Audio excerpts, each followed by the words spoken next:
কি অবস্থা বন্ধুরা, আছেন না ভালো? আপনারা আছে আলহামদুলিল্লাহ। আজকে নিয়ে আইছি জলপাই আচার রেসিপি।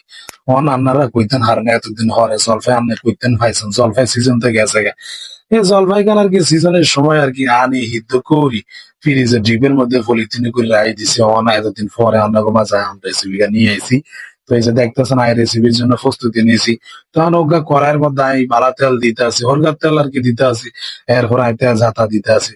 তো তেজ হাতা গুণ আই দেওয়ার পরে একটু মশলা যদি থাই লং এলাচ বা দারচিনি তো আর হুগাই গেছে। তো আর না আছে শুধু অল্প একটু গোলমরিচ আর লং কড়া ছিল, আর অল্প একটু দারচিনি ছিল আর কি। তো দিয়ে দিছি। আপনারা লং এলাচ দারচিনি এগুলো দিলে থাকলে দিয়ে লাইবেন আর কি। অনাই এর মধ্যে দিয়েছি রোহন। তো রোহন গুলা ভালো মতন টালি রইতে আছে তেলের লগে। রোহন গুলা যখন একটু লাল লাল হয়ে আইব তখন এর মধ্যে দিয়ে দিতে। তো লাল লাল হয়ে আইছে এর মধ্যে দিয়ে দিলাম হুরগা বাড়া। তো হুরগা বাড়া দেওয়ার পরে ভালো মতন লাড়ায় সারায় মোটামুটি যখন একটু লাল হয়ে আইব তখন এর মধ্যে ব্যবহার করবো যে আর যে ইয়াগুলা জলপাই গুলা আর কি এর মধ্যে ডালি দিন। তো দেখতেছেন আপনারা জলপাই জলপাইয়ের আচার কিন্তু আর কাছে সেই লাগে, ভালো লাগে। বিশেষ করে জলপাইয়ের আচার, সাইতার আচার, হ্যাঁ এগুলো খাইতে কিন্তু আর কাছে অসাধারণ লাগে। তো তবে আর কি দুপুরের সময় খাই আর কি, আন টাইমে এগুলা আচার মাচার খাই না। তো এই যে দেখতেছেন আচার গুণ হালানোর পরে লারে সারে গড়িমাজি করতে আছে, অনায় দিতে আছে বিট নুন। তো এই বিট নুন আপনারা বাজারে কিনতে পাওয়া যায় অথবা নিজেরাই নুন দিয়ে টাইল্লা মাইল্লা করে নেবেন আর কি। আপনারা তো আনায় দিয়ে দিতেছে হলদের গুঁড়া। তো কোকা আমি হলদের গুঁড়া দিয়ে লাইছি। হলদের গুঁড়া দেওয়ার পরে আমি এটার ভালো মতন মিশাইতে আছি লারি সাইডে অনায় দিয়ে দিছি গুড়।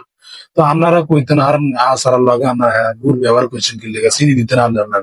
আসলে আমি এটার মধ্যে চিনি গুড় দোনো আইটেম এটার মধ্যে দিন। এই যে দেখছেন না, এখন চিনি ব্যবহার করতে আসি। তো দোনো আইটেম কে দেওয়ার পরে আমি আবার ভালো মতো মিশালাম।